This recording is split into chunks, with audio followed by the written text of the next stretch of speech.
পুরুষোত্তম মাসের যে শেষ দিন অর্থাৎ আগামী 15ই জুন কিন্তু শেষ হয়ে যাচ্ছে আমাদের পুরুষোত্তম ব্রত। তো যারা এই মাসটা নিরামিষ আহার করেছেন বা আপনারা প্রসাদ আহার করেছেন বা যারা হব্বিষান্ন আহার করে এই ব্রত করেছেন, তারা কিভাবে এই ব্রত ভঙ্গ করবেন। অর্থাৎ এটার কিন্তু স্পেশালি একাদশীর মতো কোনো পারণ থাকে, বিষয়টা এরকম না, কিন্তু একটা নির্দিষ্ট তিথি থাকে যেই তিথির ভিতরে আমাদেরকে ব্রতটা সমাপন করতে হয়। প্রথমেই বলে নিচ্ছি যে আপনাদের সকাল থেকে কি করতে হবে। ব্রহ্ম মুহূর্তে অবশ্যই উঠতে হবে এবং নিয়মিত যে সেবা পূজা আছে সেই সেবা পূজা আপনাদেরকে সম্পাদন করতে হবে। এর পরবর্তীতে যারা হব্বিষান্ন খেয়েছেন এবং এই এক মাস চুল দাড়ি নখ আপনারা কাটেননি, তারা অবশ্যই ওই দিন চুল দাড়ি নখ কেটে ক্ষৌরকর্ম করতে হবে। করার পরে আপনাদেরকে স্নান করতে হবে এবং স্নান করার সময় যারা যদি পারেন অবশ্যই পবিত্র নদীতে স্নান করার কথা বলা হয়েছে। আর যদি পবিত্র নদীতে স্নান করতে না পারেন তাহলে আপনারা জল স্পর্শ করে 3 বার গঙ্গা গঙ্গা উচ্চারণ করে তারপরে স্নান করবেন, তাহলেও সেটা গঙ্গা স্নানের সমান ফল লাভ হয়।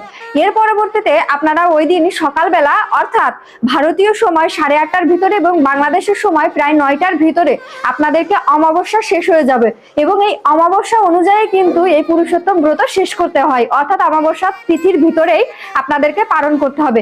পালন বলতে আপনারা বিভিন্ন প্রকার রান্না করে ভগবানকে ভোগ লাগাবেন এবং সেটা চেষ্টা করবেন আশেপাশে বৈষ্ণব ভজন করানোর। এবং বৈষ্ণব যদি না খাওয়াতে পারেন তাহলে 3 জন 5 জন 7 জন 11 জন বা 9 জন এরকম করে ব্যক্তিকে খাওয়ানোর চেষ্টা করবেন। অর্থাৎ ছোট ছোট বাচ্চাদের খাওয়াতে পারেন, আশেপাশে বৈষ্ণবদেরকে খাওয়াতে পারেন বা কারোর মাধ্যমে বৈষ্ণব ভজন করাতে পারেন বা ব্রাহ্মণ ভোজন করাতে পারেন।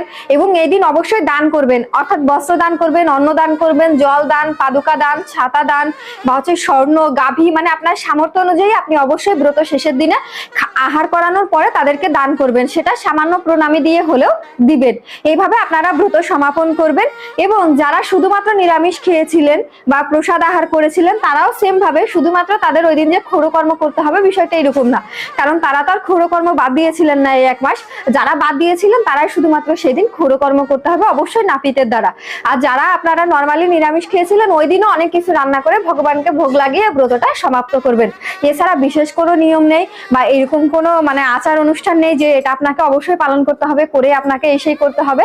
আর যারা হব্বিষান্ন খেয়েছিলেন ওই দিন থেকে আপনারা নর্মাল যে খাবার আছে সেই সব খাবার খেতে পারবেন, তেল লবণ ঝাল সবকিছু ব্যবহার করে নর্মালি খাওয়া শুরু করতে পারবেন। তবে ওই দিনও কিন্তু আমাদেরকে প্রদীপ নিবেদন করতে হবে, তাই অবশ্যই ওই দিনও ভগবানকে প্রদীপ নিবেদন করবেন 15ই জুন পর্যন্ত। তারপরে 16 তারিখ থেকে আর প্রদীপ নিবেদন করার আলাদা করে প্রয়োজন নেই। কে কে পুরুষোত্তম ব্রত পালন করেছিলেন অবশ্যই কমেন্ট করে জানাবেন। হরে কৃষ্ণ। ভিডিওটা শেয়ার করে অবশ্যই সবাইকে অবগত করবেন।